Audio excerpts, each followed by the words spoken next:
Hello and welcome everyone. I hope you had good sessions last week and yeah, a good weekend as well, of course. So today here we are going to talk about iShare, which of course is part of Hypertrust building blocks, and how iShare Trust Framework enables you to share data with other organizations in a trusted manner and more details about iShare, what it is, and what benefit it brings to you. So let's begin with a short introduction from my side. I'm Rajiv Rajani. I'm the CTO of iShare Foundation, um, uh, and have been quite involved in developing the iShare Trust Framework since quite some time now. So I know in and out of iShare Trust Framework and how to implement it. So feel free to shoot out any questions that you may have in terms of iShare, and I can definitely help you with that. Let's begin with the training. So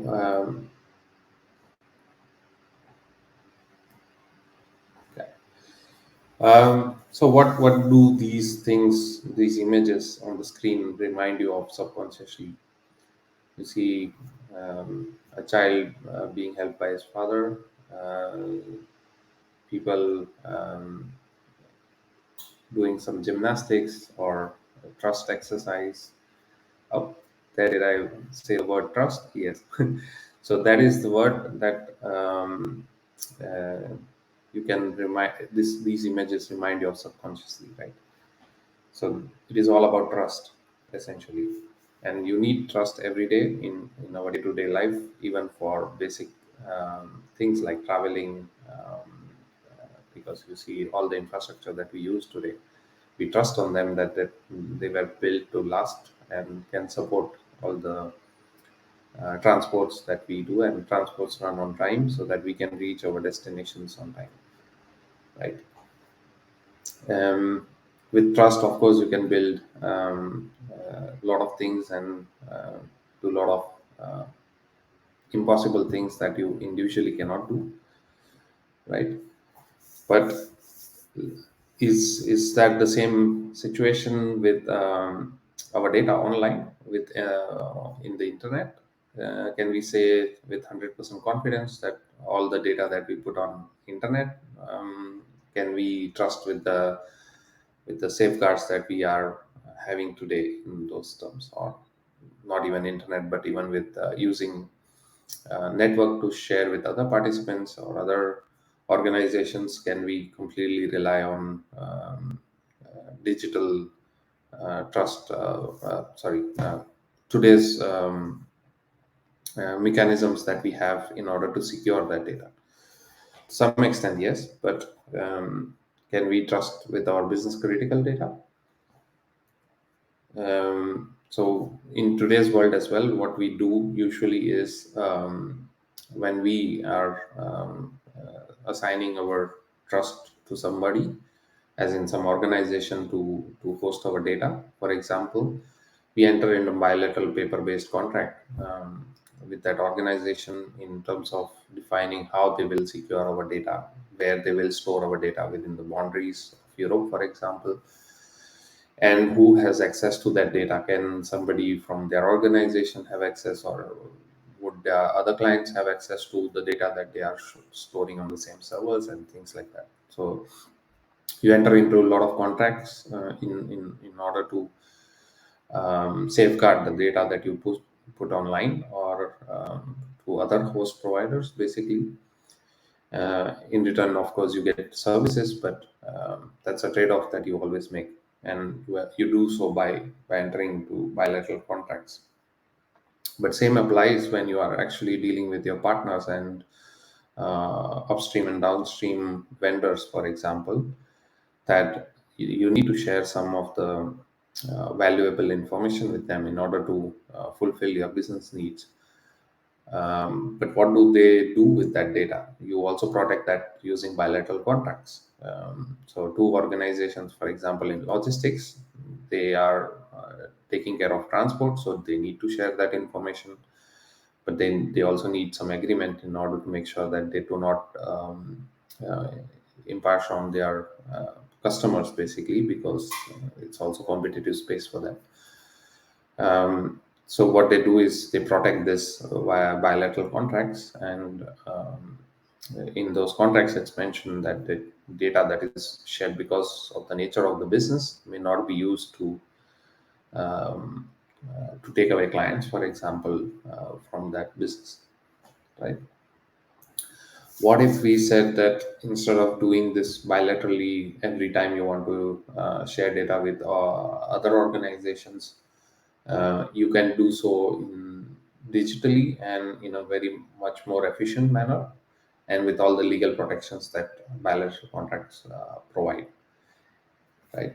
And that legal trust, or that trust anchor, forms the basis for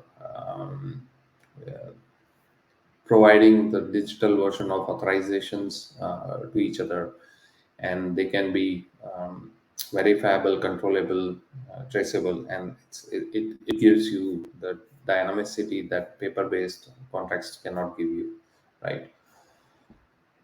So we introduce you to iShare Trust Framework, which enables all of this and more, of course.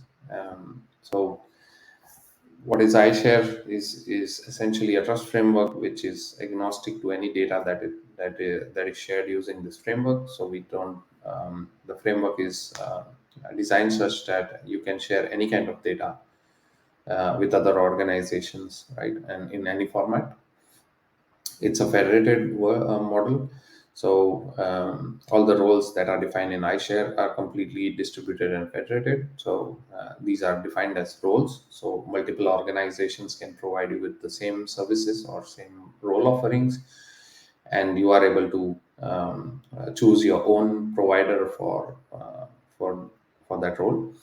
It's distributed, so you don't need to dump all your data in a central platform, or you don't need to copy your data from various sources to another sources in order to share them, but instead it enables distributed data sharing, as in peer-to-peer or data at the source, for example. iShare is a not-for-profit foundation, so there is no profit motive for running the foundation, and this foundation maintains the trust framework for the participants.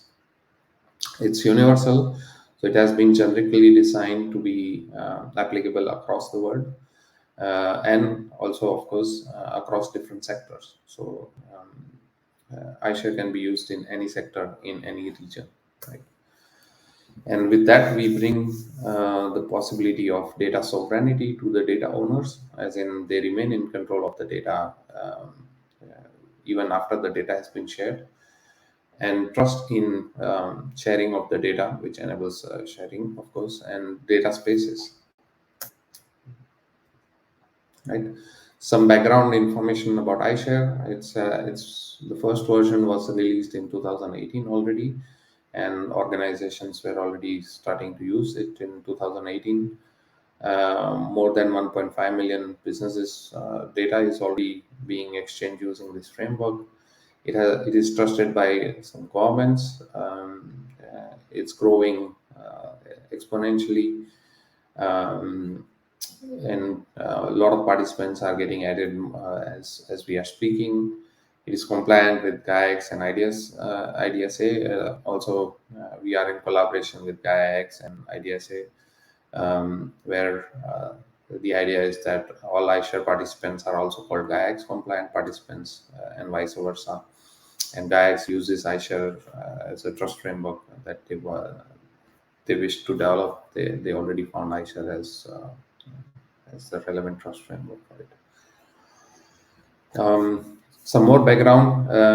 It was co-created, so iShare is not something that was created by one organization or a team. Basically, it was, of course, facilitated by a team, but preparations began in 2016 already, and we brought a consortium together in terms of the target parties. So iShare was born as a need in logistics sector where trusted data sharing was needed.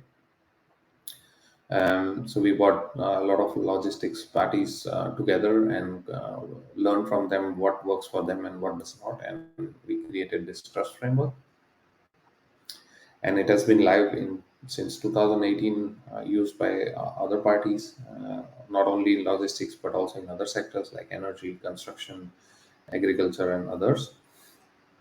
And foundation, it was initiated as a project by some organization, but later on a foundation was set up to continue as a neutral entity which will continue to um, uh, evolve this framework and keep it relevant and maintain the trust. And this foundation is not for profit basically. iShare was built with guiding principles, and these are the guiding principles which are fulfilled by this framework. So it's a generic building block to enable data exchange. So as I said, it's universal already in previous slides. This was one of the guiding principle that when we designed the framework, we had to make sure that it is generic and it can be applicable in different locations or in different sectors as well. Limit the scope to the necessary minimum, and that is what we thought. With trust framework, it's essential that you are able to identify and trust each other very well, and for that we have limited the scope to identification, authentication, and authorization. And that allows us to be data agnostic. So once you have done this, whatever data exchange follows after that is basically completely up to you, and in whichever way you wish to share data with each other, right? Leverage existing building blocks. So as you will see more today, and also in the deep dive session that happens on Wednesday, we use existing building blocks that are very familiar, like standards like WOD 2.0 and PKI infrastructure and those EIDAS building blocks. And we have built this framework using those as much as possible. However, they have their own shortcomings, and we try to gap them, fill those gaps by bringing them under this framework. As I said, agnostic towards nature and content of data, so you can share any kind of data with anyone and in any format. Um, Benefits outweigh investment for all types of participants. This is an important guiding principle that we have maintained, and we will maintain forever. Is that no matter how large or small the organization is in the iShare network, um, the the framework will not accept any changes which only favor one or one-sided organizations basically. So whenever a change is needed in the framework, all those changes are discussed with all participants, and all participants then provide with their advice in terms of what they feel about it. And when it is seen as it is only benefiting only a portion of participants, then it usually is not. It is not made in as a change in the framework. Those kind of things, right? It's international, so framework is usable across the world, and it enables federation. Our idea has been not to keep any lock-ins for any kind of participants with anyone. So you are free with your own choice in terms of where you store your identities and where you store your authorizations, which service providers you use, and things like that.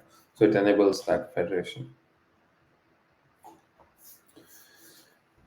So iShare is foundation for the following things, basically business aspects. The framework covers some basis for business data exchange and in maintaining the business data sovereignty, so that businesses can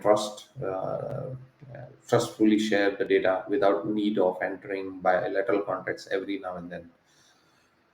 The The way iShare enables it is using multilateral construct in legal terms. So that's the legal aspect of the iShare framework, wherein organizations who agree to certain terms of use and they exceed that, they will agree to the agreements that are listed down, and the way of exchanging and identifying each other basically. And that is the base agreement that every participant of iShare signs, and that is a legal contract basically. And the way this works is that you sign this agreement with foundation, and other participant also signs this agreement with the foundation. And because there is a uh, foundation acting as a middle party with whom you have signed the agreements, you can share all the data with other organization using the same agreement as your cover basically. So you don't need to sign bilateral contract with another organization. You can authorize the other organization using the digital means that are described in iShare specifications. This concept is called multilateral legal agreement contract, and that is a very common construct that is very well known across the world. So iShare trust framework is based on that. It covers all the necessary operational aspects. Of course, your business is important, and we understand that. And some of the SLA requirements and the basic protections that are needed in terms of handling with your data and processes, they are all covered in the operational aspects that are already defined in the framework. So all the participants playing certain roles, they need to comply with those aspects in order to provide services to the participants, and so that participants can rely on their services essentially. Of course, here we are talking about digital data sharing, and then it cannot be without technical and functional specifications. So the technical design of iShare framework and the specifications are made with design including these elements. So the legal aspects behind it and the way you identify and authorize each other essentially covers those elements in the spec. Business and organization aspect a bit more in detail. So on the right, you see there are the three roles that are demonstrated: that is service consumer, service provider, and entitled party. A service consumer is the one who consumes a service that a service provider provides. And an entitled party is a party who actually has the right to the data. Essentially, if I say in layman terms, this could be simply said as data consumer, data provider, and data owner, respectively. So that data owner gives the authorization to data consumer that it can get the access to their data at the data provider that data owner uses to host the data. And these agreements are done by authorization registry, right? And so for data owners, it's as simple as that. They just need to make sure that in an authorization registry there is rights given digitally to the data consumer, so that it can go to data provider to get the data. And that aspect is so for business owners or data owners, this is very simple aspect. Legal aspects, as I already covered, it is all about multilateral agreement that all participants sign. So you just need to sign with to become an iShare member once, and immediately you are actually known to all iShare based data spaces, and every participant from every other data space can identify you and authorize to you, or you can do the same with others. Then the only element that you need to figure out is what data to share and how you want to share that data. And for that, we have various tools, of course, which will be covered in the remaining part of the trainings, right? So the technical specifications, as I said, is also designed considering legal aspects. So all the things that are specified in technical specifications are done so for with the purpose, in the sense that it covers you legally when there is certain potential dispute arising because of sharing of data. Then you know how to um, find the right information within your digital systems, basically, to cover that. One more aspect that we have created or enabled in the using iShare Trust Framework is licenses are the cornerstone, basically data licenses. So how does data owner remain in control of the data even after it has been shared? So it uses data licenses when it is actually authorizing data consumers, and these data licenses are in technical terms called usage policies, basically. But it provides explicit instructions or conditions under which the data can be shared and used, basically. So example of such an data license is, I give you rights to this data for one to be used for one time only for transporting my cargo from point A to point B, for example. That's one example of data license. Another very broad example could be, I don't care what you do with this data. So you can do whatever you wish with this data, for example. That's a very open data license then, right? And when you share the data with other participant using this license, and because of the multilateral contract or the agreement that you have signed, or the reason you are participating in iShare Trust Framework, this gives you the legal ground in terms of exercising your rights on that data license, and this is valid in court of law as well. Operational aspects mainly applies to the certified roles as seen on the right, the identity provider, iShare satellite, and authorization registries. More about these roles coming up in a bit. Um, but essentially, these are the roles on which you rely on in order in your data space in order to perform your regular activities as businesses. So you as data owner or data consumer or even data provider, you trust in these providers that they will give you with the right information, and they will provide you with timely services, for example, um, uh, so that you can trust the information that you receive from them and continue with the process. So those elements are basically covered within the framework. So any participant joining under any of these roles, they have to fulfill these requirements. The technical and functional specifications are very broad covering in that sense, and as I said, they already are with legal and privacy by design. But what it also is that these technical specifications enable different are applicable in different scenarios, and it supports different scenarios. So the first one on the right, the image, it shows that two machines can talk with each other using iShare, or it's a machine-to-machine flow which enables data sharing. Um, when both parties implement iShare, for example.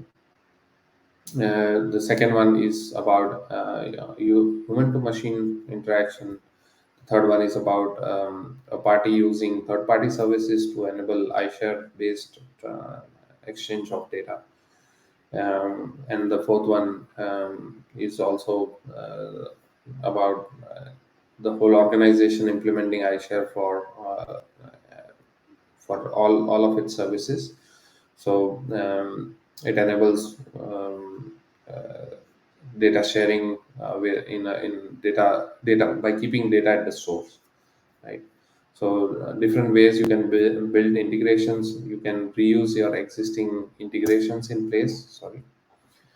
But also develop new integrations with use of iShare and share that with iShare using iShare mechanisms. So let's introduce with the role model, which we already saw these roles, but let me explain the roles one by one. So as I said, service consumer is basically the one who consumes the service that data provider or service provider provides. Generally, you can classify them as consumers, but that may or may not always be the case. So that's why we call them service consumers, because this is always fixed that there is always a service provider and there is always a service consumer. Data flow can happen in either of the direction, right? So in iShare role model, we call them service consumer, whichever organization or party is consuming a service. Similarly, you have service provider. So there is always a service provider who provides a service. It may send data or it may receive data. It doesn't matter, as long as you think from service perspective, it is actually providing a service, right? And there is an entitled party. So broadly said, data owner, but data owner is a very complicated term, because what how will you determine a data owner when multiple parties have created that data set? So there are various reasons why data owner determining a proper data owner is always complicated. So instead, we call it as entitled party, and that means that what it essentially means is that it's a party who has an entitlement to that data set at that moment, right? These are roles which are interested in exchange of data, right? And you have to look at from use case perspective that a part of this use case is one step at a time, right? So these roles are can be reversed in the next step, for example, or can be played by different organizations. Essentially, this will be a bit more clear in next session, where we go through with examples as well, right? And we have iShare satellite. So iShare satellite is essentially a trust anchor in between. It's a federated role for, but essentially, iShare satellite is just a directory of all participants who are who have signed iShare trust framework agreement, basically, right? So it's a directory of for all participants to find each other. That is essentially what iShare satellite is. It is not um, a CA, for example, certifying authority who issues identities or anything. It's nothing like that, right? It just is a registry of all the participants who are there. iShare satellite is based on distributed ledger technology. So no matter which satellite you use to onboard with the iShare framework, you are immediately known to all other data spaces which are using iShare as the framework, right? And that gives you base level of interoperability with every data space, irrespective of which sector, which region they are in. That it gives you the possibility to identify and authorize each other from each data spaces, basically. Then we have defined the role of identity providers. So identity providers are basically dealing with human identities. So in iShare, when we say identity providers, it's only about human identities and never machine identities, right? So identity providers are service providers who provide with services for any of the red organizations here, basically, to store their identities. This can be an identity provider who, uh, say, for example, service consumer uses to store or to create accounts for their employees, basically. And these employees can then use this identity provider to identify themselves at any of the service provider, right? So here as well, important to know that this is federated and distributed role. So every service consumer has right to choose its own identity provider, and this identity provider will work with any service provider. So service provider do not need to create and maintain accounts for service consumers, and they can simply rely on this identity provider to provide with the right identity with right level of assurance, right? Of course, the identity provider also should be registered within the network as an identity provider in that role, right? And this role is also federated and also portable. So, service consumer may use today identity provider A, but tomorrow it can switch to identity provider X, for example. The flows with the service provider will remain the same. It's just a change of URL and nothing else changes from that perspective. The only thing that service consumer has to take care is migrating all the identities from identity provider A to identity provider X. So all portability is provided. Authorization registry, it's another role where it can be a third party service which provides the facility for an entitled party to store authorizations. Basically, these are the access rights that it gives to service consumers so that it can go to service provider directly and get access to certain data, right? This I will explain a bit more in detail with an example in following slides. But for now, entitled party uses authorization registries to store authorizations for service consumers at service providers, right? Again, similar to identity providers and satellites, this is a federated and portable role. So authorization registry can be played by any organization, and other party can choose any authorization registry it wants to use. Also, it's portable. So today it can use authorization registry A and it can switch to authorization registry B tomorrow. All it needs to do is migrate the policies that it has stored at authorization registry and update the URL at the satellite, right? So yeah, this is more about each role that I mentioned. I will skip through them because I already explained these slides. Of course, these slides will be made available to you, so you can also go through them.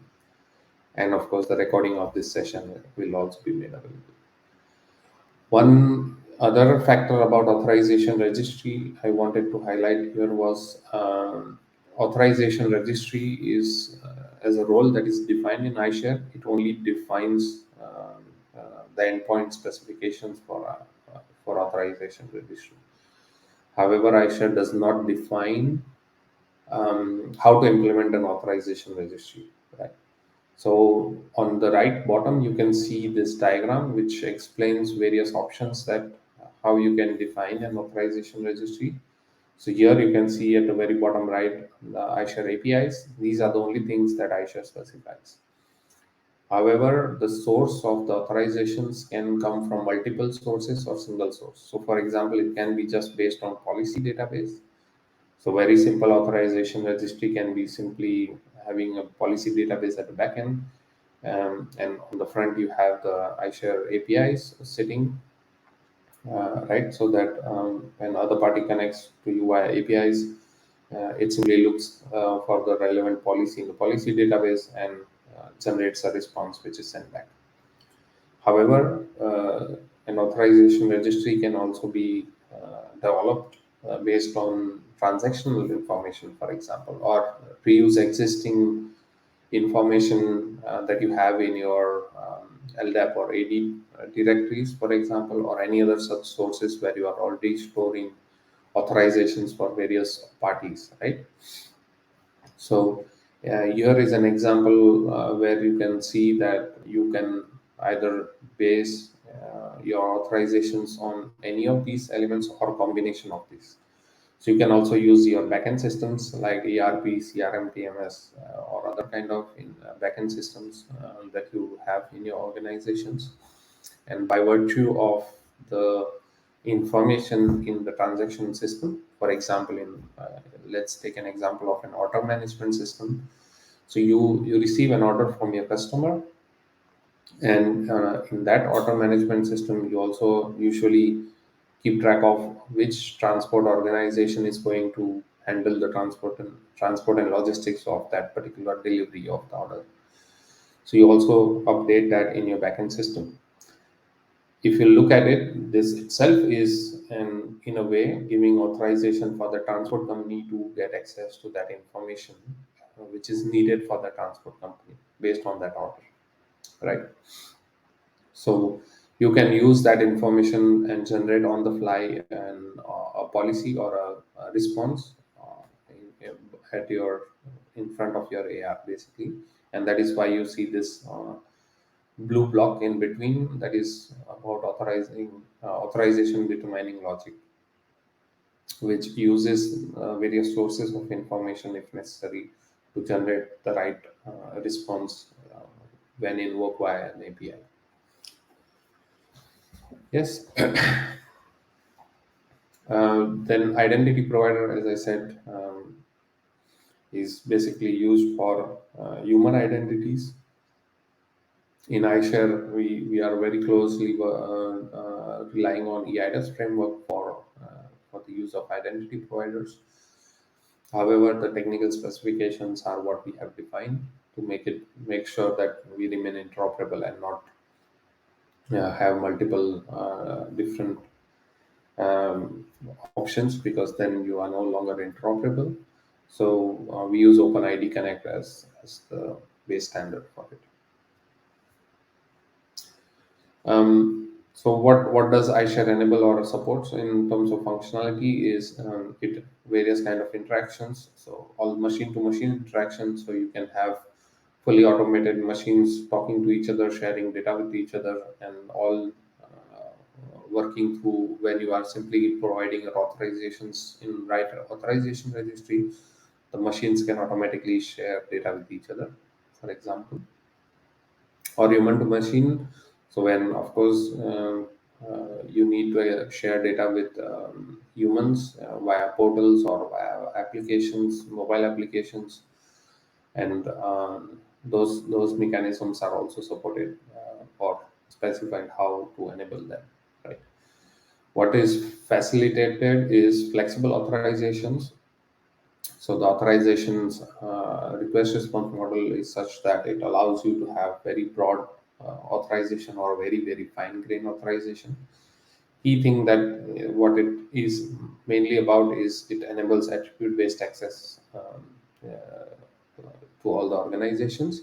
So you can actually control which data points you want to share with which participant, and what rights on that data points can that party has. And also with the data license, you specify what that party can do with that data. And as I said, flexibility and portability in terms of storing where your authorizations are. So it can be in multiple sources, it can be in different authorization registry providers, and you can switch from one provider to another, right? Similarly, for identities, it's also portable identities, which I already explained. So identity providers can be used and can be switched at any instance. Sorry, that an organization teams the right identity provider that it wants to use. What it also enables is delegation of rights.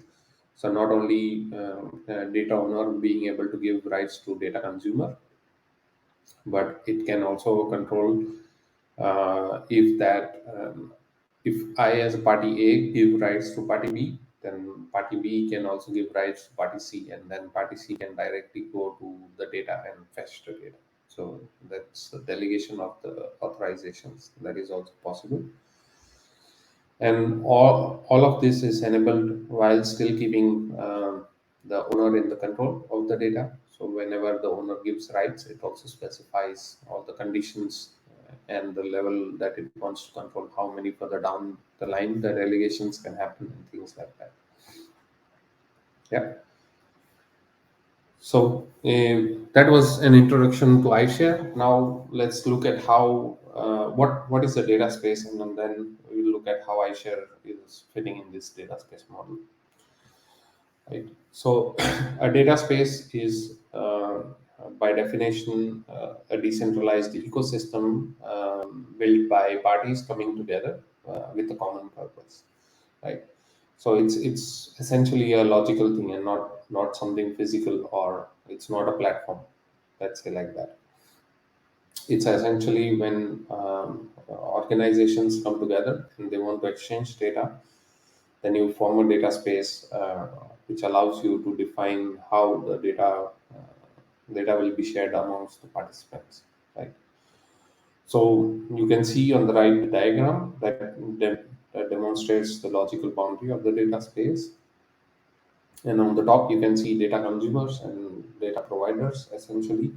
So these are the parties who are actually going to share data with each other.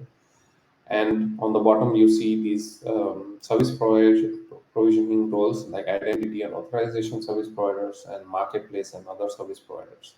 So there are more kind of services, but these are what we see as the minimum services that are needed in any data spaces. But there are additional kind of services which are possible and maybe necessary in some data spaces, depending on what the capabilities of data consumers and providers are. And in between, you see a key element that is the trust and the data space governance block. So when you organize such a multi-party space, basically, you need a governance mechanism in order to make sure that whatever has been agreed between the participants can be followed through, and new participants who want to join the same data space are also abiding by that. And as over time, new opportunities arrive or new technological developments happen, you may want to evolve your mechanisms to make it much more efficient for sharing of data, for example. Right. So in Hypertrust, what we do is we bring the necessary components from iShare and Fiverr along with the basic governance structure, and we give you a sort of ready-made template to create a data space based on Hypertrust building blocks. Right. Data spaces, uh, as I said, are built by organizations coming together for common purpose, and they are built around real businesses essentially. To give you some example, which are agreeing on data interoperability, data sovereignty, data value creation, governance, data services, and those kind of elements, right? It can be within sectors, within verticals, or wherever there is a value that can be derived based on using of creation of data space. Essentially enabling exchange of data that you do today in an inefficient manner to make it more efficient, and more importantly, exchange of hidden data that you are not sharing today, but by sharing that you can actually monetize on that data and further come up with save time, money, or irritation. So those elements which enables you to perform your businesses better with more efficient manner, right? So introducing to you this data spaces building blocks, which we use as a ready template for any data space that wants to create uh, any group of organizations which want to create data spaces. They can use this building blocks to form their data space. Important for you because under this call you are a consortium, and the idea is that you are creating these data spaces and be at the forefront uh, of creation of these data spaces which are used within your own businesses and sectors basically. I will introduce on each data space building blocks and the verticals specifically. So broadly speaking, these are four verticals of these building blocks. The first vertical is about data interoperability. So data interoperability talks about mainly about what data to exchange, how, essentially, and how to interpret that data. It also includes elements of provenance and traceability, right? So you see three sub building blocks within that vertical is data models and formats. So it allows you to understand by means of schematics how the data is formatted, how to read that information, and how to understand that information. Data exchange API. So you know exactly how to share data with each other. So it cannot be that you are sending data via one channel, but the other party is expecting it via another channel, right? So you need to sync on the channel on how we will share that information. And provenance and traceability is mainly about the origins of the data and uh, uh, how you trace it back to the place where this data originated from, right? The second vertical is about data sovereignty and trust. So again, in any kind of data exchange, you need to have the trust element as the basis. And how do you do that is basically by use of identity management or identification, authentication, authorization, basically. So these blocks are dealing about that. So identity management is about how do you where do you store identities or how identities are procured, human identities, machine identities, how they are enabled in the system, the portability aspects, and those elements. The trusted exchange is how do you trust the identities issued by authorities, and how do you trust each other in order to share data. And that's where the trusted exchange element talks about. And access and usage control is more about authorization and what you can do with that data, right? Then the third vertical is about data value creation. So of course, we talked about hidden data that you would like to share and generate monetary benefits out of it, either directly or indirectly, because you may not always put your data on sale for real money, but you can also use that data as a leverage to improve on the business processes, make it more efficient, and that itself gives you a lot of advantage in terms of more business and better business opportunities.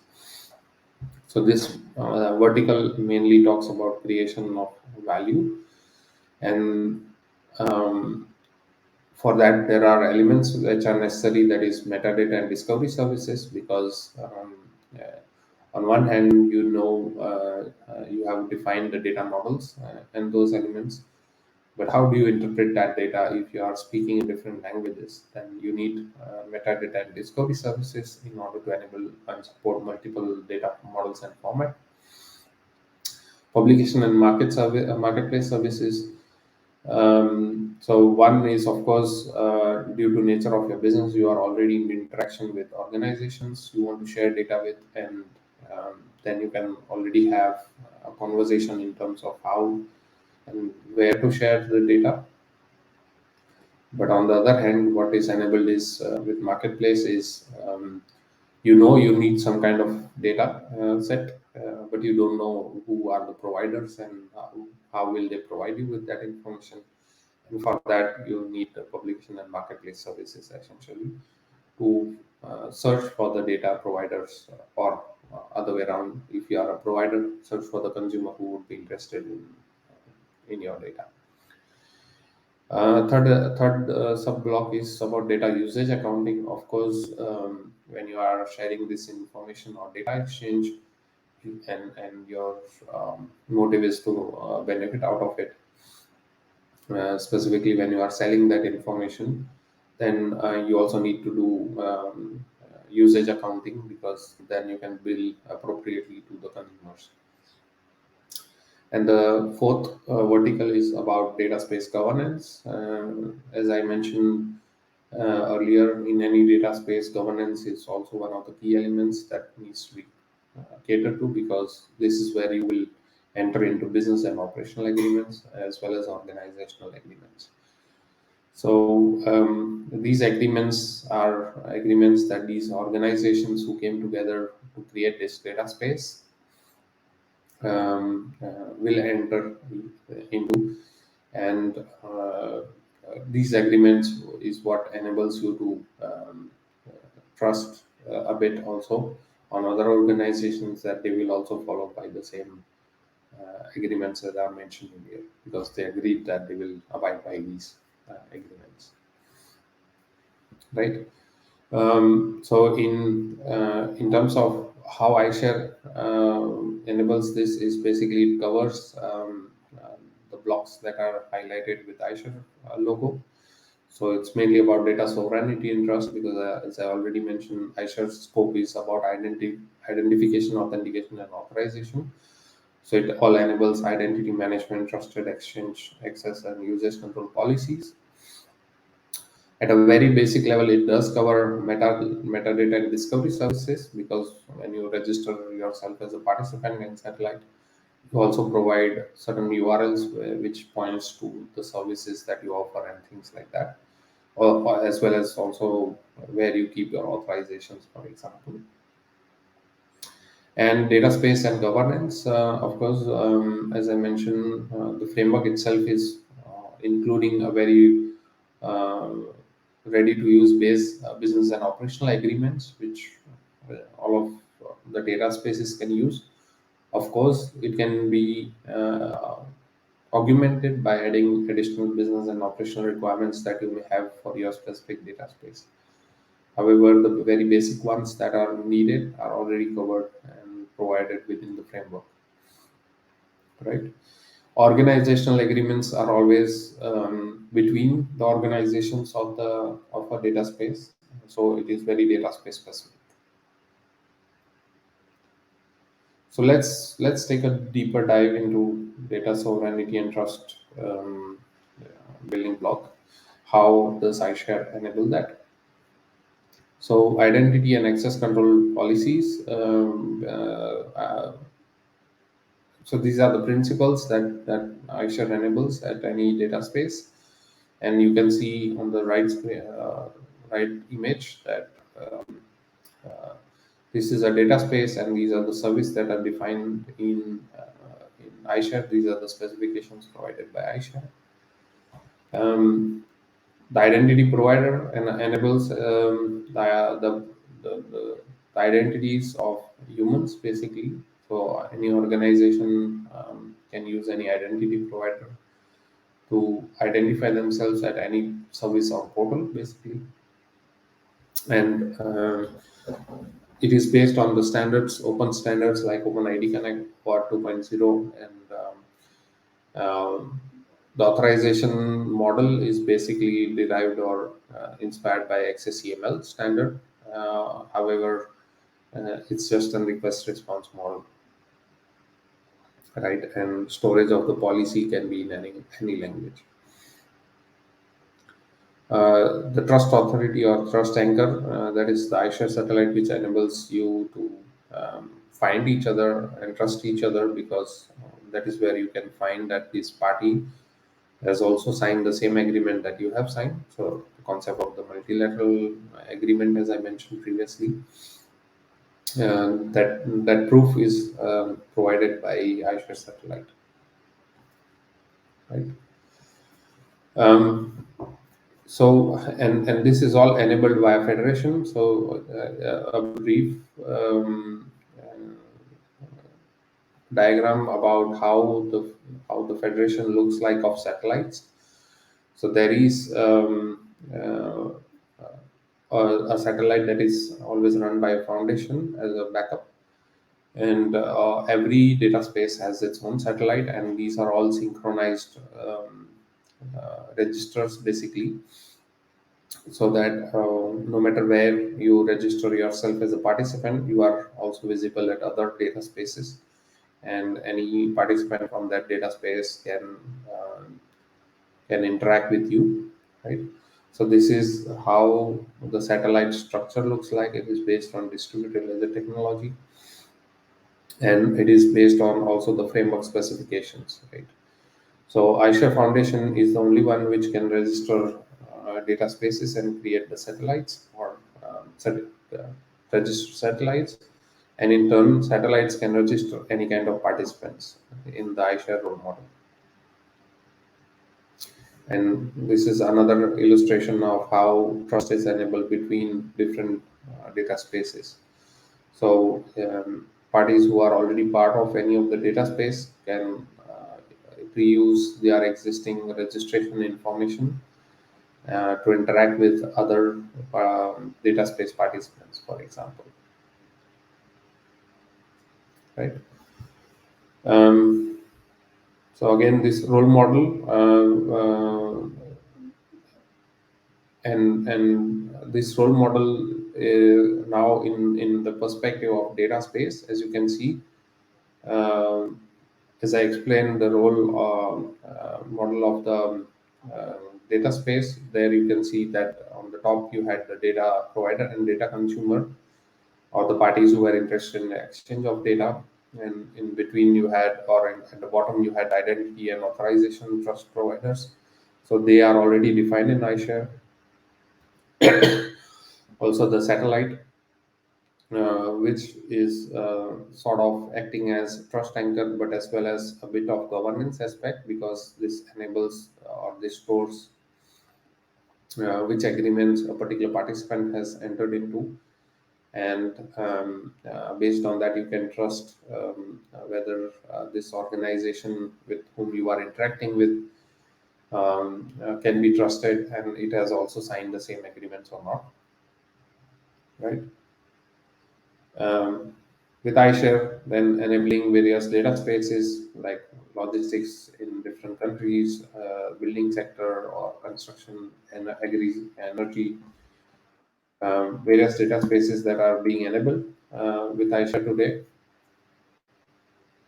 And what it enables, as you can see, this is an example of what can be enabled in one of the value chains, a very relevant value chain that we deal with knowingly or directly or indirectly, basically every day, is all the products that we buy essentially are manufactured in some place, and most likely it is not in the country where you are residing, but somewhere else, and that needs to be transported to a retail shop where you can go and buy them.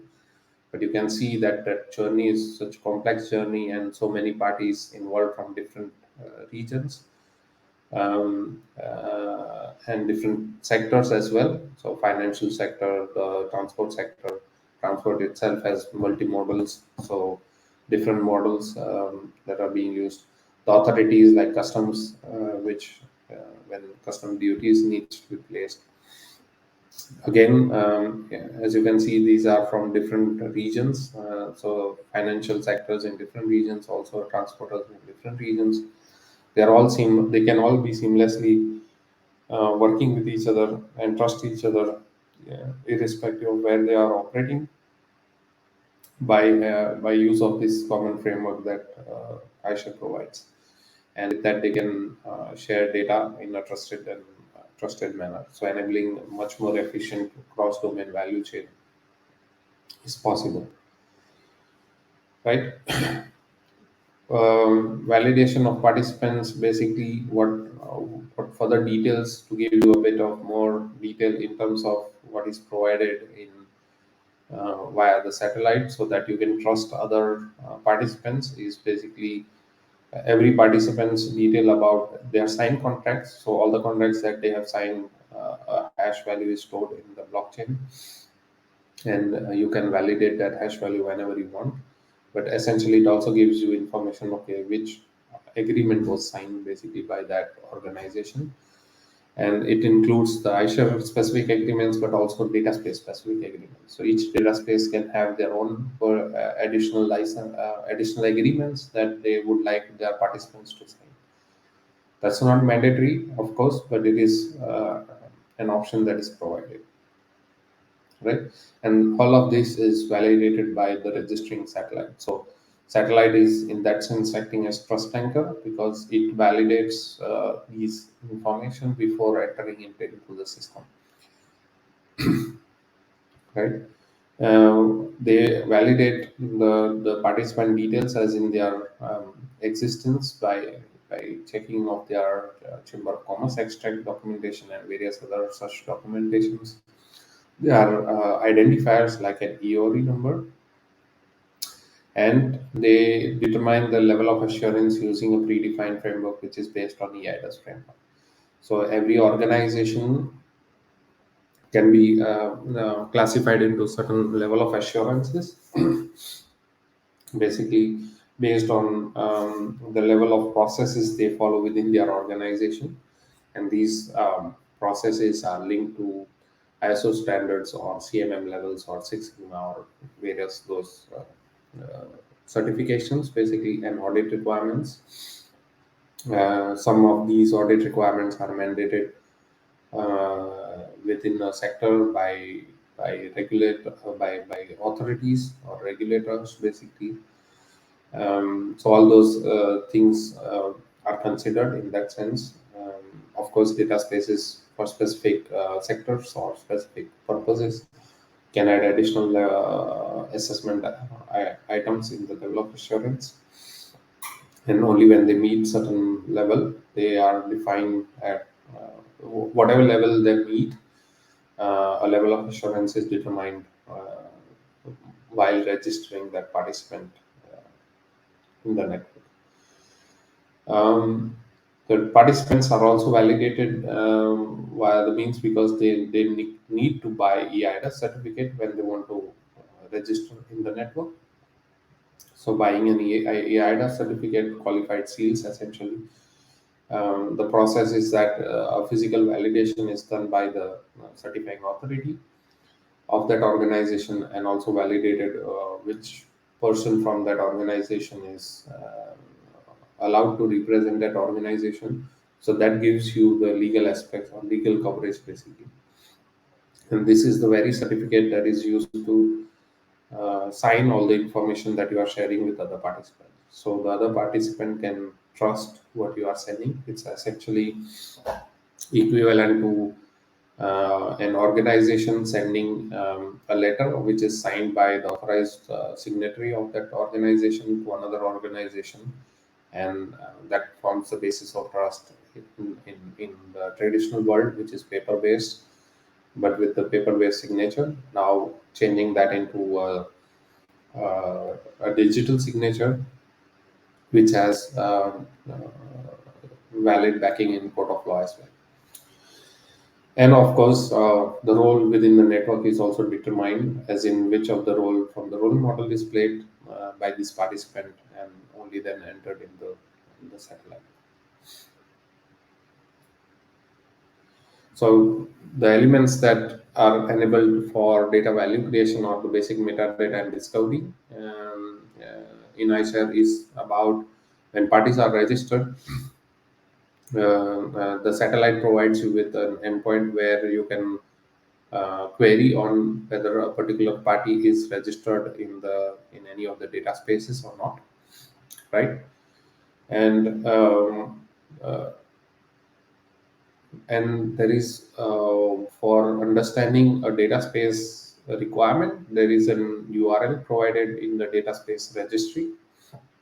So iShare Satellite also gives you an endpoint where you can query on specific data spaces and also get the definition of that data space. So digitally readable definition where it determine where you can identify what standards are being used at that data space, which are based on the 12 building blocks that we saw previously, right? As an a pointer for data provider. So data provider has when they are registered in the satellite, they provide their capabilities endpoint, um, which gives you a list of all the services that this data provider exposes, basically, along with a brief description of each of those items, and also information about how to access that service, whether it's a protected service or not, and when it is protected, where to get the token from, for example, right? The data owner also registers its own details, or any participant basically registers also all its details like contact details, its general description about the organization, the website, and general contact information, um, the location information if they need to, And there is also an option to register various tags, so you can specify any kind of data there.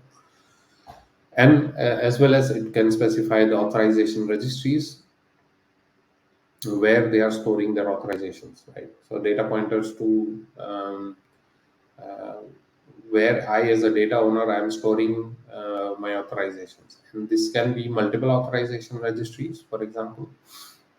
So if I am a member in 5 different data spaces, I can choose 5 different authorization registries, for example, each one for each data space. And all of that information can be found via the satellite information, basically. I, as a data owner, also provide you a link with my data provider. So where I am hosting my data and which services are hosted at which provider, basically, that is what I can do as a data owner.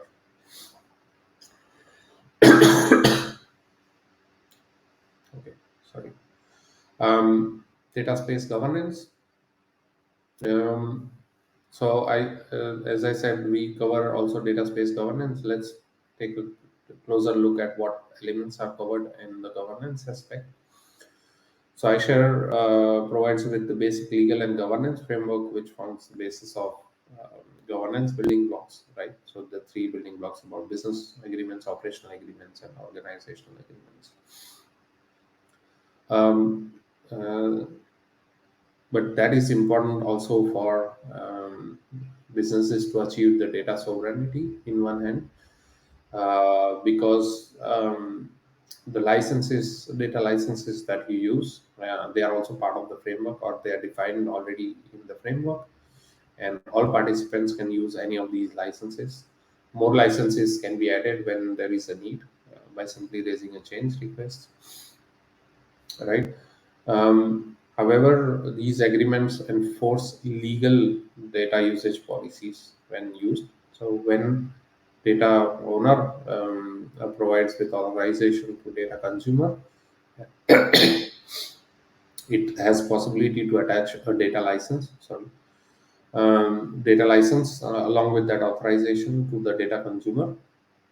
So when the data consumer receives that in data, it knows under which license it has been provided that data. And because of the iShare agreement that they have signed, the consumer is obliged to abide by the data license rules. When found by data owner that the data consumer has not obliged to or haven't stick to the data license policy, then it can use this evidence in the court of law to prove that it was shared under this license, and the data consumer has acted in violence of that, so that legal action could be taken against the consumer, basically. So that is the legal protection that is already provided with the iShare framework. There is, of course, a basic level of business agreements that is provided, as in terms of uh, with basically this enabled by these mechanisms, essentially where you can give usage policies to the data consumers, and data consumers basically have a right to know how to use that database under this requirement. The operational agreements basically cover the availability aspects of certain services, for example, authorization registry or identity provider or satellite, for example, that they have to be up all the time, because you cannot, for example, carry out your business if the services are not available. So they need to remain operational. So the SLAs are defined for these organizations when they participate in any data space within that role, right? So it applies for those organizations. Organizational agreements, as I mentioned earlier, is always between the participants of the data space. So any data space can have their own additional specific agreements that they would like all the participants of that data space to follow. Of course, this is not always mandatory, so you can or you may or you may not have that, but there is an option for that. So, how do you arrange for governance of such a data space, right? So, iShare also provides you with a ready template that you can use today, which is based on iShare's own governance framework, basically. So, in a data space, as you can see on the left side, it's the operational elements. For example, every data space should have one satellite at minimum, because that's where you will register all the participants by going through various checks of that on that participant for that data space. And additionally, that data space can be responsible for promoting this data space and adoption of this data space, for example, and also maintaining the standards that you use within the data space. So essentially, the data space definition that you have created, which is of course based on these 12 blocks that are demonstrated here. And on the other hand, you have your councils of participants and sponsors, if you may like, who are basically advising or giving inputs to the satellite to update various aspects in the data space management, and also a change advisory board. So, to give you a bit of understanding what these boards or councils are, basically, council of participant is basically where each participant within the data space has one seat, right? And they have, so whenever there is a new update or whatever changes you would require within the data space definition, you would discuss that within the council of participants and change advisory boards, basically, and they give you their advice in terms of uh, whether how they see the impact of that change within their own organizations, for example, but also in general, right? Also from their experience. So, council of participants is mainly at more strategic level, how not going in the technical depths, basically, but how the data space should grow and further, what is the strategic direction of that data space. But for technical aspects about the data space, there is a change advisory board, and you can see that is mentioned LOFT. So L stands for legal, O stands for operational, F for functional, T for technical. Sorry. So in change advisory board, again, these are people experts in these areas, also coming from participants, basically, who are part of this data space. And any change that you would like to bring in the data space definition are discussed amongst with the change advisory board, specifically bringing the experts which for these topics when a change in that topic is necessary, right? And they can provide with you with the advice and guidance in terms of how what changes has what impact and whether they make sense for your data space or not. This the council of participants essentially also appoint supervisory board, and the supervisory board basically supervise the operations of the satellites, basically, so that there is an oversight in terms of how the satellites operate. Of course, these elements are how this is closely derived from how iShare is governed today. So iShare, instead of satellite, it's the foundation here, with the executive board here, basically of the foundation, and we are responsible for iShare's adoption, the maintenance of trust framework, and other activities. And we also have council of participants, change advisory board, council of and a supervisory board which supervises what actions we do. So this is basically quite related to how iShare is being governed today. But this as a template can be used also by data spaces to as a governance model for their own data space. Of course, this is not mandatory, but this is something that iShare provides as a reference, right? So in that sense, what else the foundation does is we provide you with option to register your data space, right? So on the right, you can see actual screenshot of a data space registration information.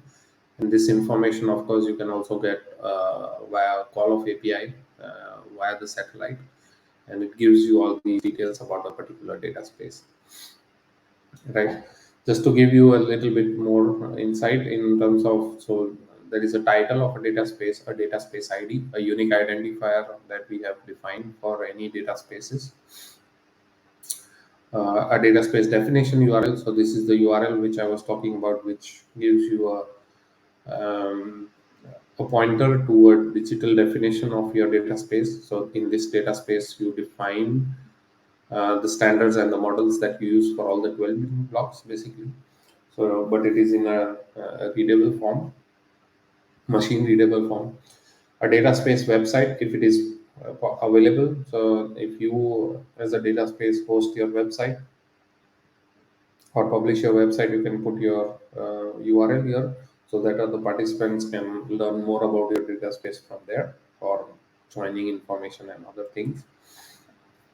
Tags, basically giving you the opportunity to specify various keywords that are relevant for your data space, the status of your data space, the country of registration of the data space, and also the operations, country of operations, where you are operating this data space. Also, which sector or industry this data space is mainly focused at.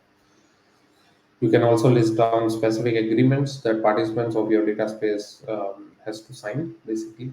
So here you can see there is an additional agreement called logistics and terms of use in this example on the screen. I hope this was readable. Um, but yeah, essentially, the registration of data spaces is also available and possible, and this is all linked into when a participant is registered. At that time as well, you can select which data space that participant is registered for. Right? Um, and so we saw this governance model template, as I said, and here is, as I mentioned, iShare's governance model already. So here you see our executive board, the trust governance and the standard management and the marketing activities that we do. We are supervised by a supervisory board, which is appointed by our council of participants and council of sponsors, basically, and they provide us with advice in how strategic directions and other various elements, how the foundation and iShare should grow. Um, Also, when we propose certain things, they provide us with advice in that perspective.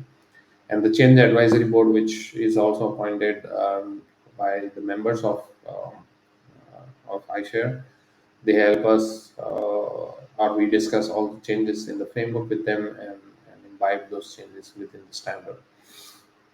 So the future of this governance model looks more or less like this, in the sense that we expect when there are a lot of data spaces, each from each data space, from their council of participants, they will send a representative to the council of participants of iShare Foundation, so that every data space which is based on iShare has a say in terms of their advice capabilities to the executive board in the future direction for iShare. Same applies in the council of sponsors. When they have council of sponsors, they can send a representation at the council of sponsors of iShare council.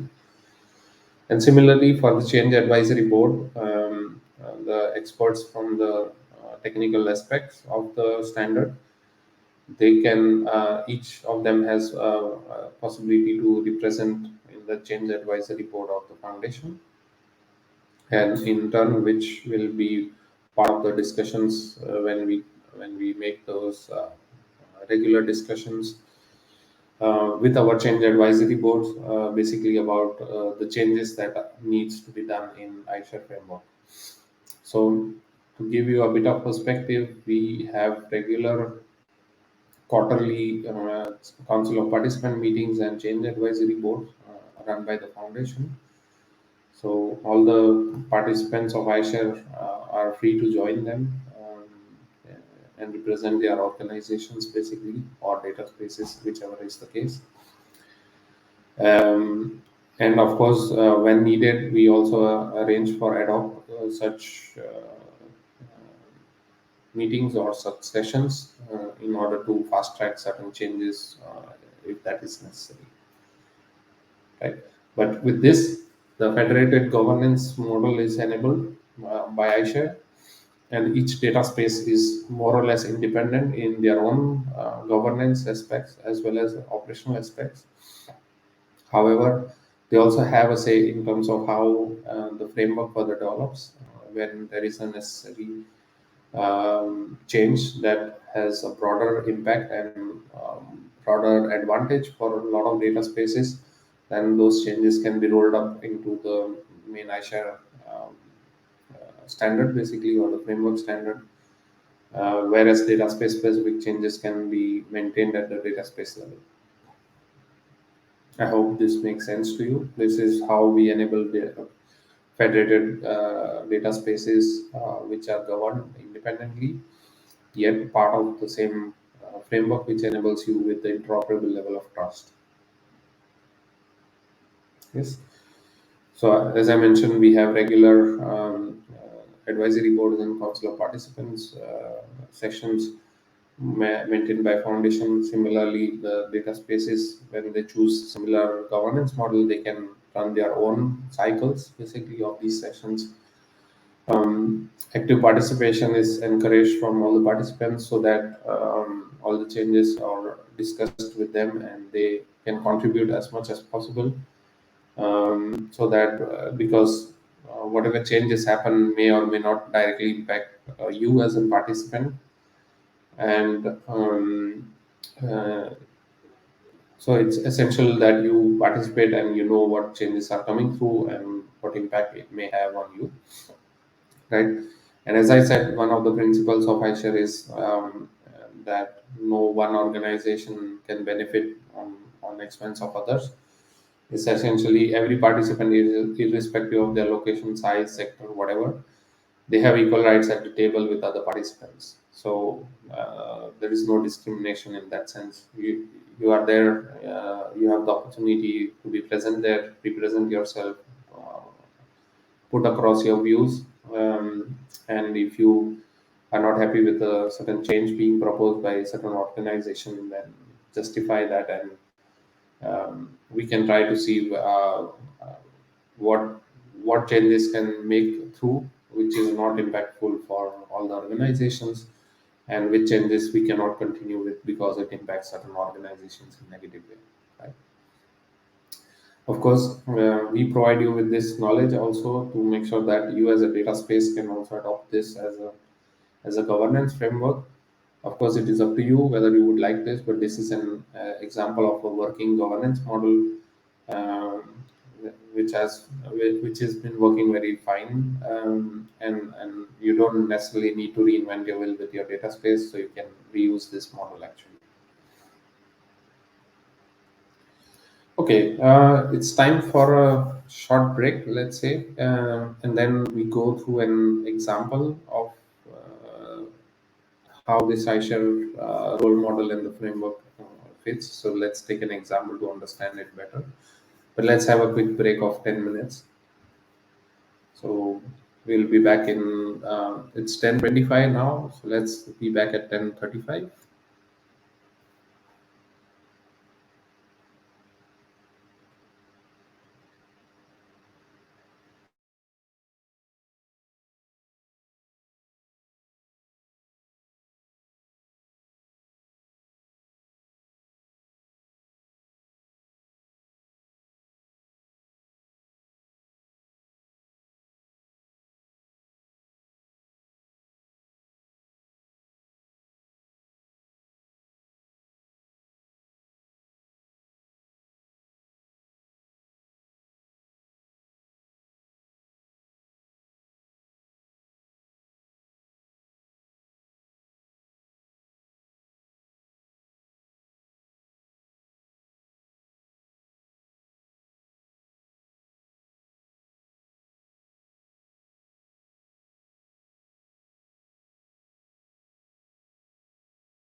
Okay, I think we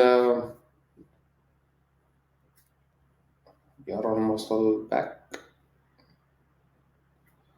I hope.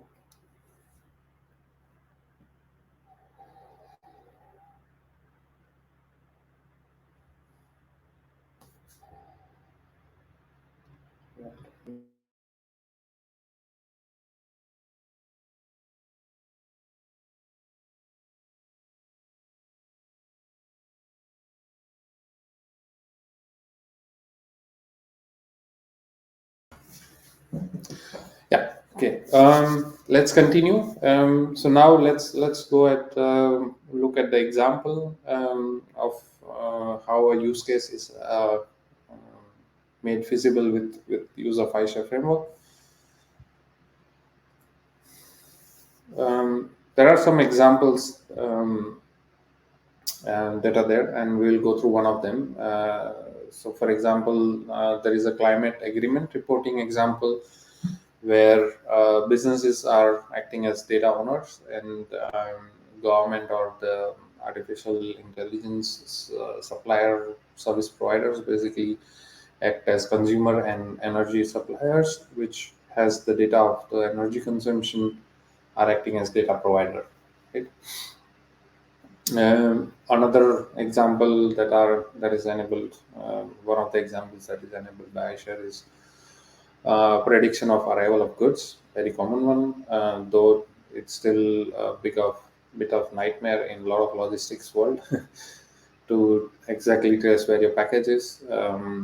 But in this sense, the data owner is the shipper, the receiver of the goods is the consumer, and the port terminals gives you the data that is needed to track where the good is. Um, Another example, food value chain reporting, where a farmer acts as a data owner, and it provides the rights to the data to government or artificial intelligence service providers uh, from crop control platforms, which are actually collecting a lot of IoT based data from farms in terms of their irrigation process and farming process, and that information is not shared today with a lot of potential organizations which can derive various value out of it. And for governments, for example, in terms of emissions that each farming needs, certain governments may require those kind of information, so farmers have to share that. And with iShare, that's all seamlessly possible. Let's take a deeper look at the climate reporting example, how that is enabled in this sense.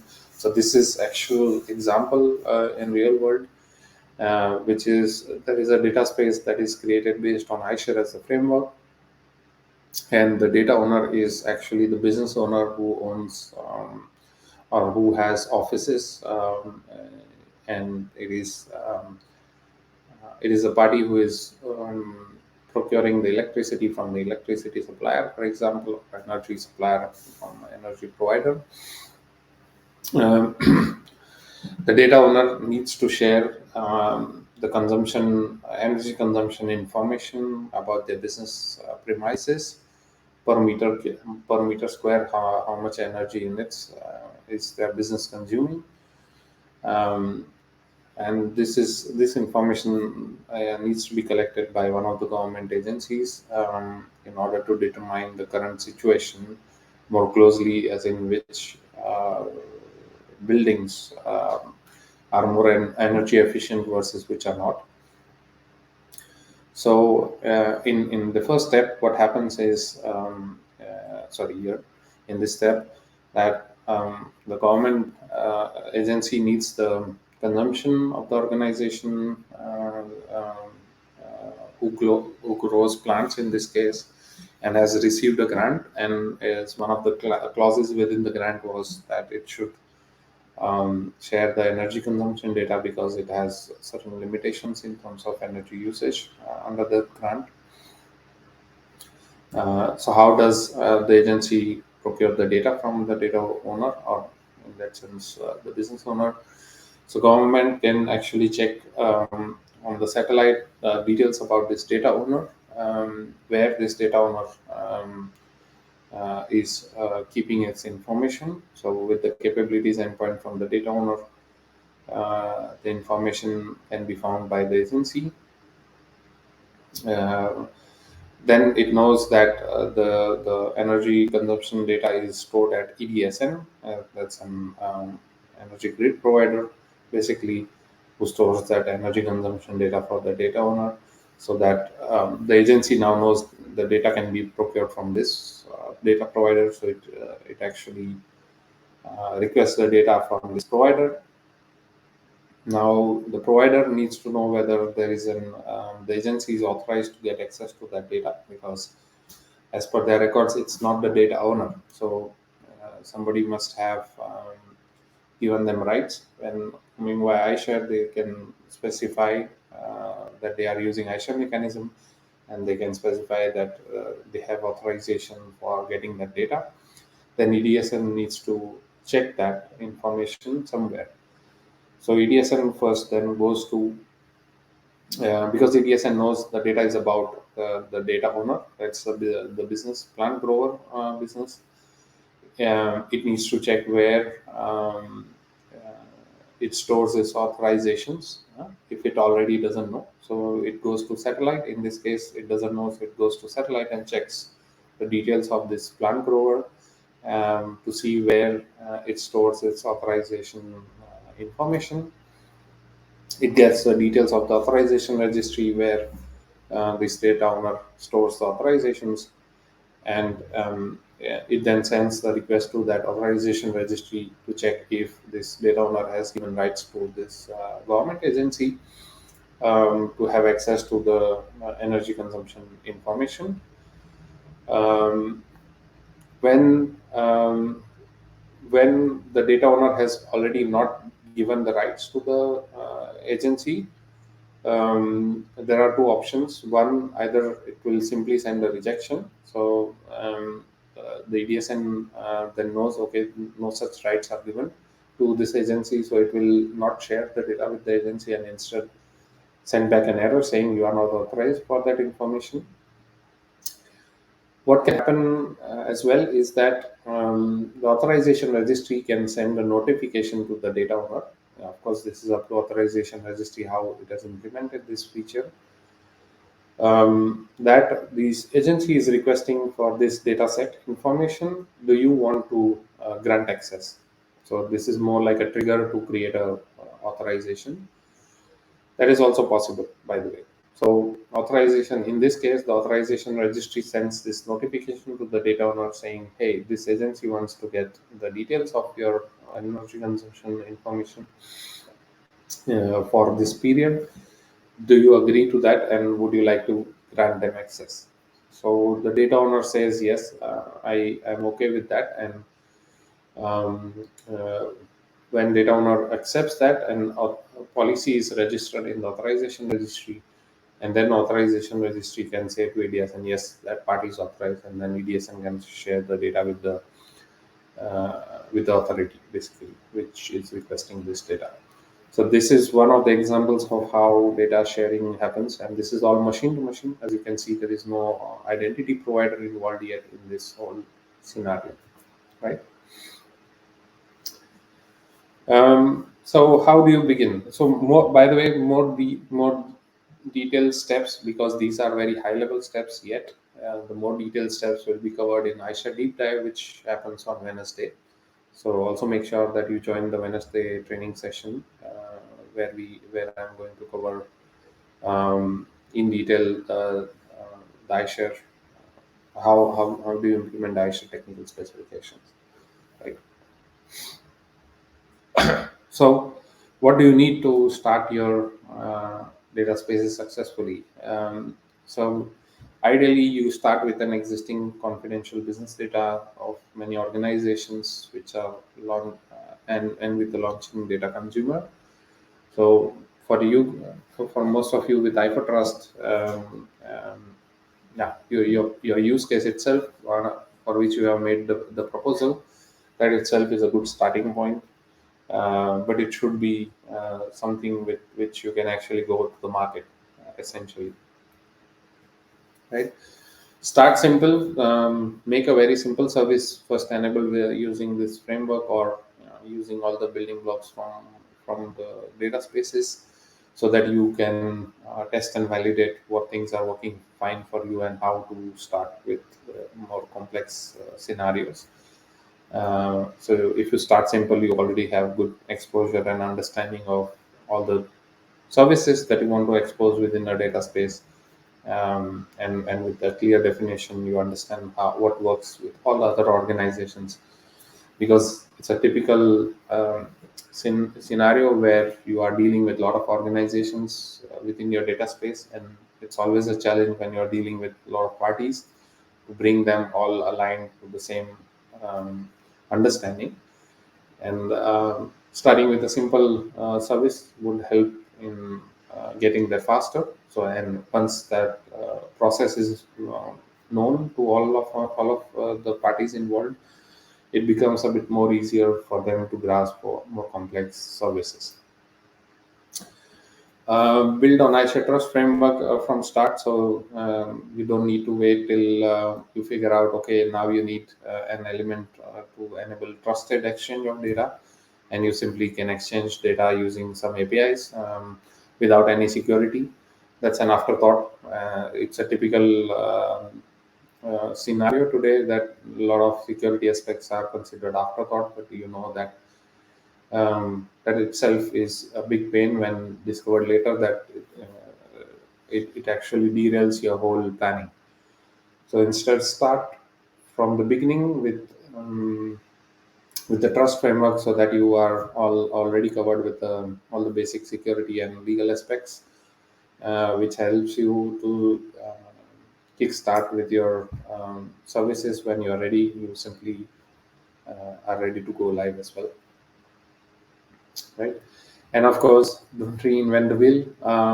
As we have tried to use as much as existing standards and open source components, we also provide you with the same things, so you can rely on these proven standards and components that are available to you, which you can start using. Yeah.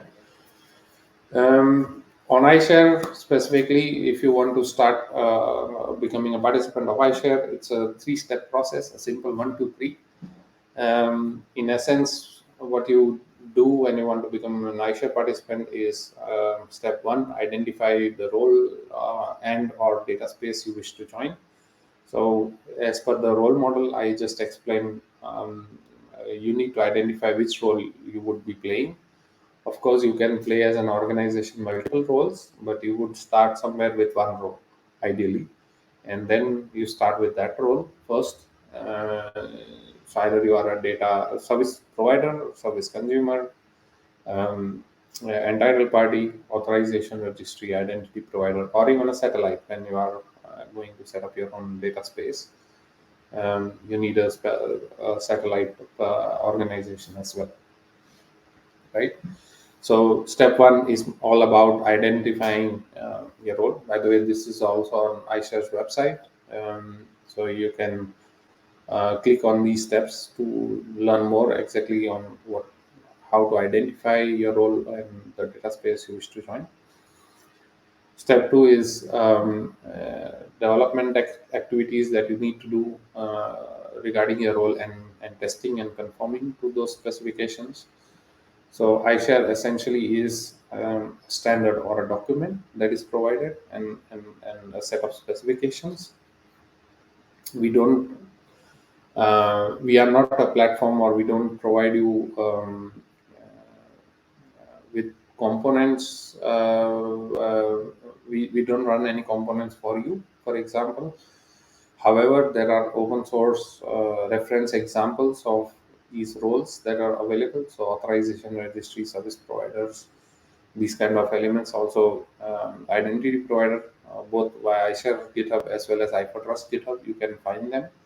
and you can use them as your technical components. But remember, technical implementation is one aspect within your role.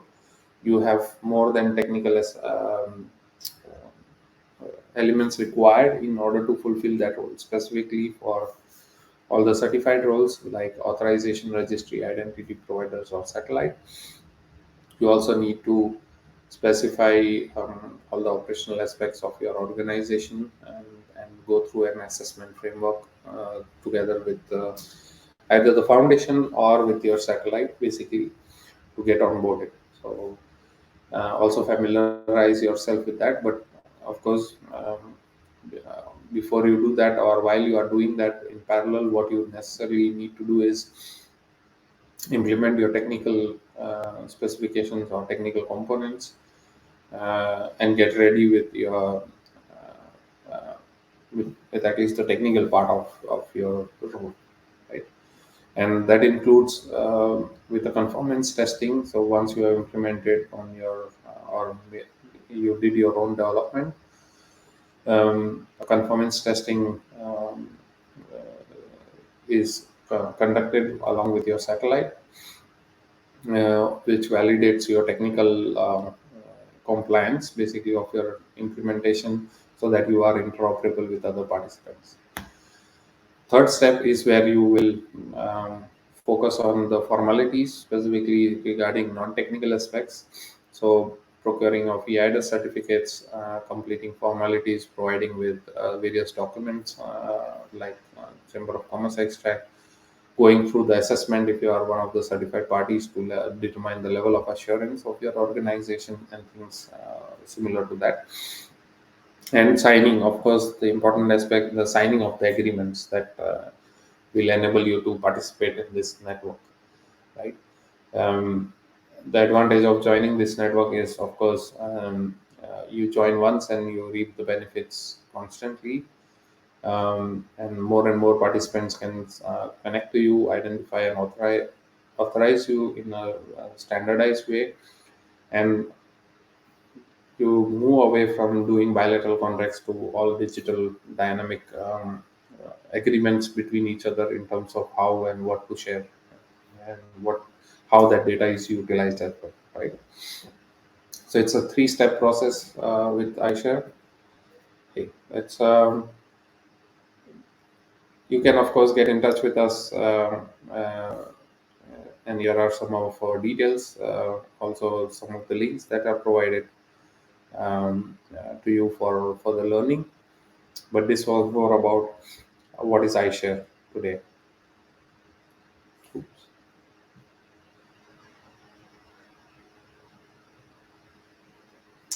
So now time for question and answers, I would say. Please raise your questions.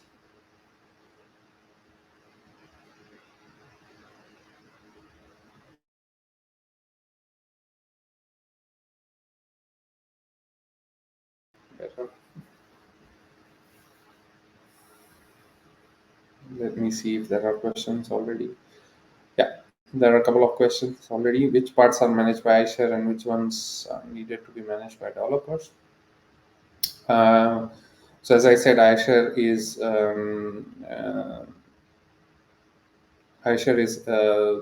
essentially a standard in that sense. So it is mainly a document which is acting as a guideline for you. To give you a bit of analogy in that perspective, is that consider that you are an hardware manufacturer, and in your hardware um, you want to include a USB port.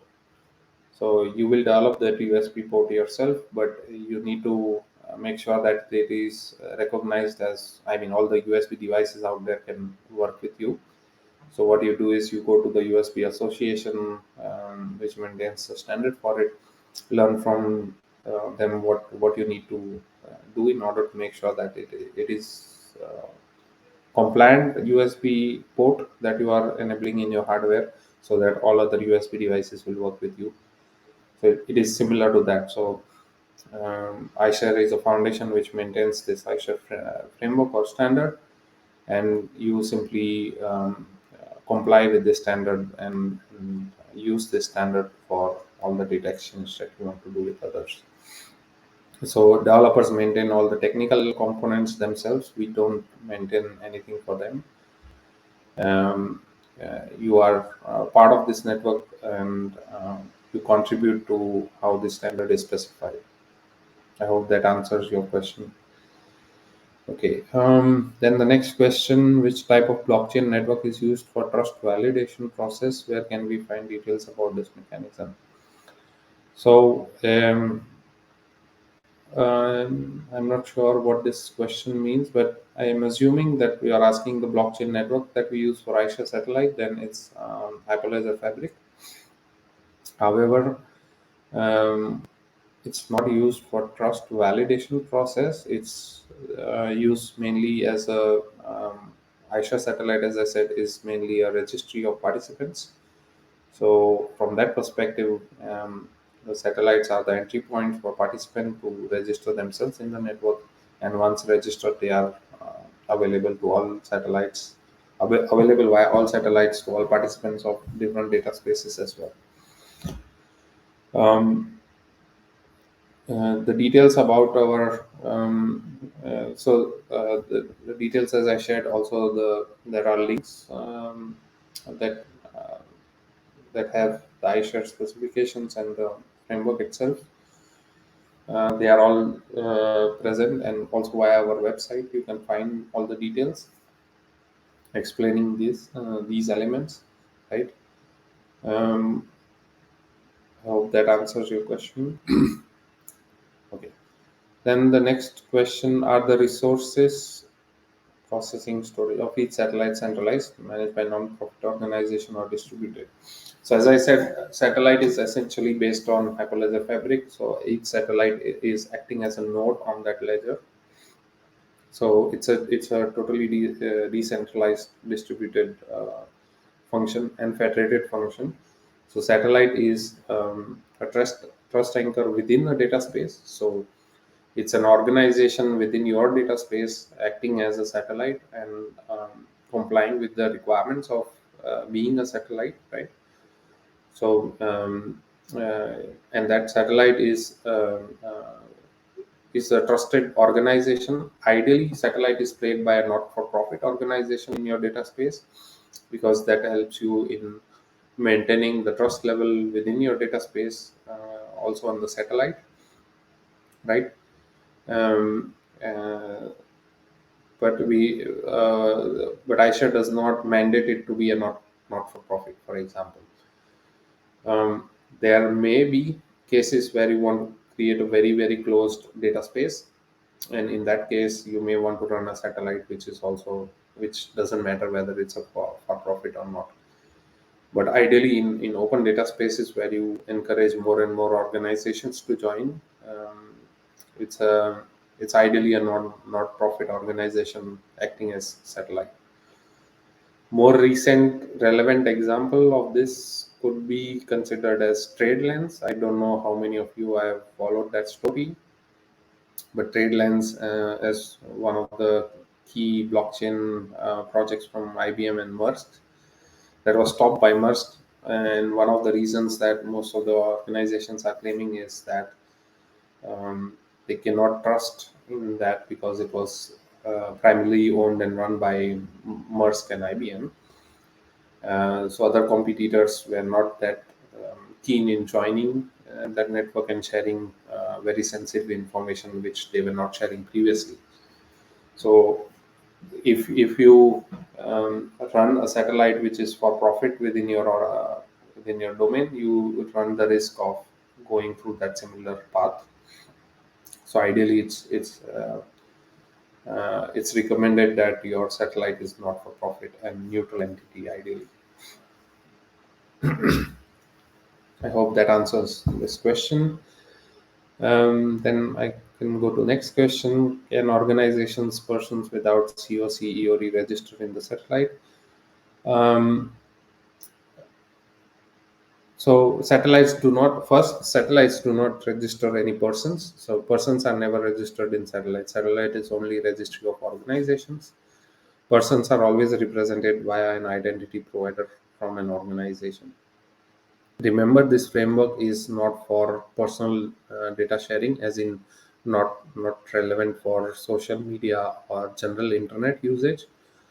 That is not our target. Our target is organization to organization data sharing, and we always assume that data sharing always happens between agreements between two organizations. So it's always a legal entity sharing a data with another legal entity, and a person when acting when involved in data sharing is always representing a particular organization in that sense. So it is always linked to a legal entity that it is representing. Registering an organization in satellite without an identifier or chamber of commerce extract is so to give you a chamber of commerce extract is one that is usually needed, because that is how you prove that you are the legal authority in that organization, um, who can represent that organization in legal terms and can because you are signing a legal agreement when you are joining the network. So you need to validate, the satellite needs to validate that legal representative from that organization is actually signing, and that's why you need the chamber of commerce extract. EORI number, currently iShare uses EORI as its identifier for all organizations, and getting an EORI number for parties outside Europe is also very simple, but for parties within the Europe, it's usually derivable from your existing legal identifiers. This differs from country to country. There is a list of there is a PDF document which specifies for which country which identifier can be used for determining their EORI number. You don't need to get it from customs necessarily before using it, because the way EORI operates is when you deal with customs, they automatically register you if it is not registered, specifically for European-based organizations. However, also for organizations which are outside of EU, they can simply come to any of the European country to get registered and get their EORI number from any of the authorities. Having said that, we currently also have an RFC within iShare to support more identifiers than just EORI number as the legal entity identifier. Um, though, of course, because we maintain the neutral aspect and open aspect in our standard, and that is one of the guiding principles. We would like to also maintain that with the identity of an organization. So, and we are trying to find the best possible solution in terms of allowing multiple registrations of different identifiers that are possible to be used. However, it's not simple, because if you allow different identifiers, then interoperability is lost, because you don't know how to search for another organization when you don't know their right identifier. So that currently is under discussion on what is the best solution in order to support multiple identifiers, and we are working towards it. So in future, we will definitely add more options than just EORI. But as it stands today, if you have to onboard on iShare today, you need an EORI number. One thing to note is you need only this when you are registering in the production. Basically, these information in test, you can just start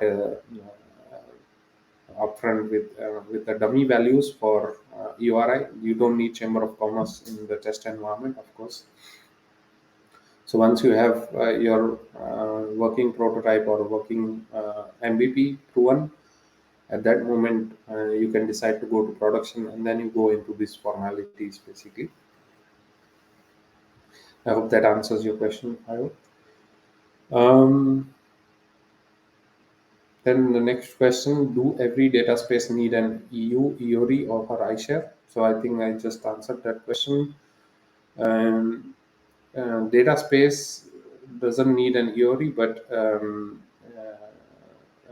satellites or participants do. So data space identifier is something that we made when we are registering data space. Note that there is currently no organization who is registering or maintaining a list of data spaces. It's only us, we are doing that, because there are no organizations out there in the world, anyone doing that.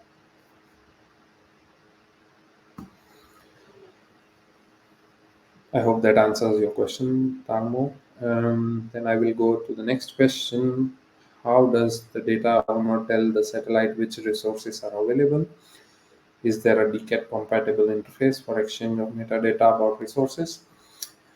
Yeah, so satellite only stores the pointer basically to a URL. So data owner, when registering with the satellite, it needs to provide a capabilities URL basically, and under that capabilities URL, which is a JSON file, you specify all the resources. It can point to DCAT compatible metadata resource pointer and additional services, or it can simply point to one single URL for that perspective, right? And so the capabilities endpoint is in that sense very open. It allows any kind of uh, services that you want to list, that you want to expose to all the other iShare participants. I hope that answers your question. Then I have another question: how is iShare related to IDS? So, well, IDS is mainly about and reference architecture for creating component basically, which can enable talking to another component which is compliant, and it has inbuilt control on technical usage capabilities. However, that's purely thought of from component level perspective, whereas iShare brings in the perspective of organizations and the legal aspects, which IDS RAM did not had. So now they have started to add those elements. As you can see, probably if you are following IDS reference architecture, the Paris model is basically participant information, which was non-existent before, but it is actually inspired from iShare satellite. In iShare, satellite was earlier called Scheme Owner because it was only one organization doing that, but that was federated into satellites, which was always in the roadmap of iShare, because it was waiting for the right moment to introduce the federation. Um, and the legal aspects, which you also see in the IDS rulebook, they are also result of our conversations with IDS in terms of our collaborations, that they take what we have already developed and include that in the reference architectures. I hope that answers your question, Christian. Then, will the slides we have seen today be available to revisit? Yes, they are already actually on the I for Trust GitHub. Let me share this link with you.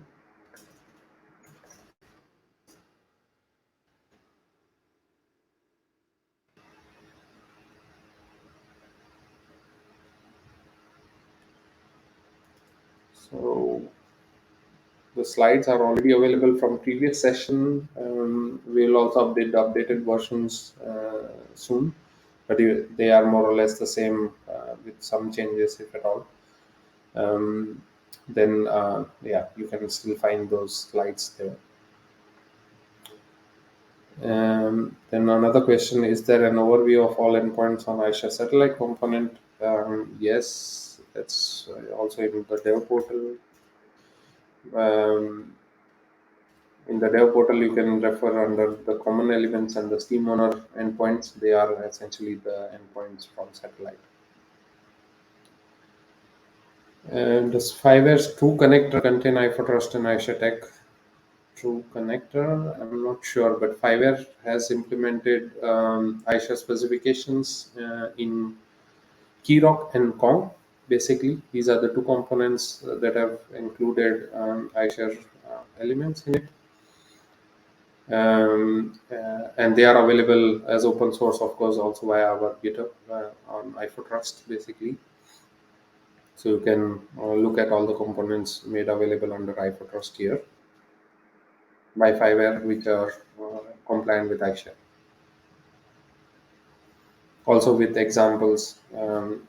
So the reference examples are also there in this repository under tutorials, basically, and more.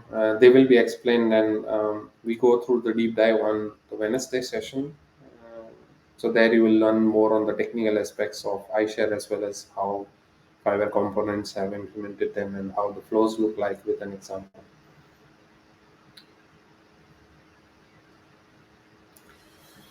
Another question: how you split Keyrock with HLFCA for authentication?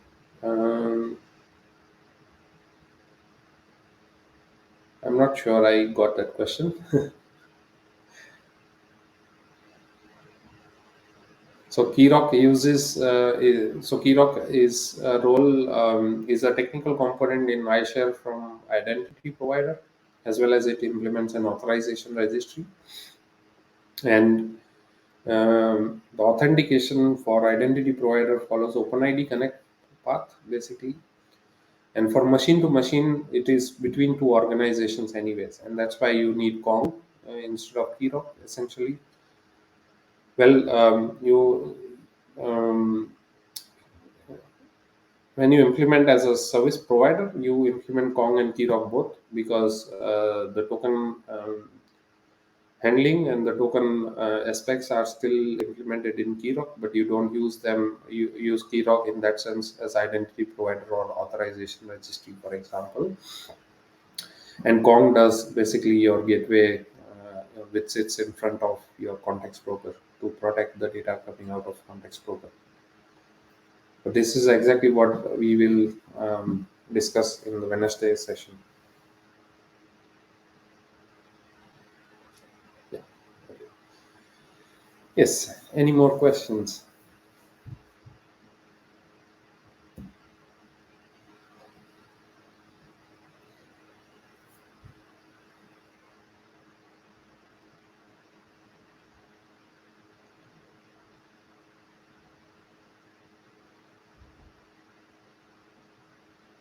Okay. I'll still give 1 or 2 minutes for any other questions that may come up.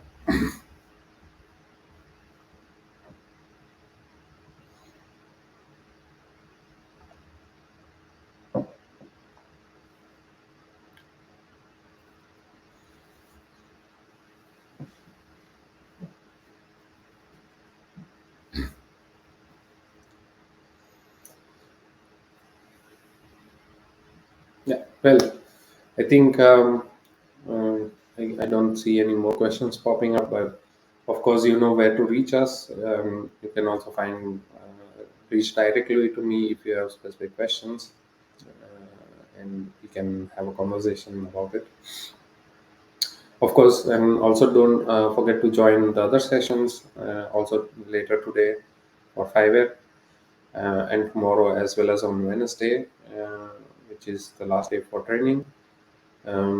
It's important also for people who want to understand iShare that there is a deep dive session in there, which where I explain in all the technical aspects in detail. So today it was more focused on the general aspects of iShare, not going in the depth of the technical aspects that we have. And on Wednesday we look into the technical details further. So when your concepts are of these things are clear a bit, then it's much more easier to follow the technical concepts on Wednesday. Then I hope to see you there. And thank you very much for attending this session.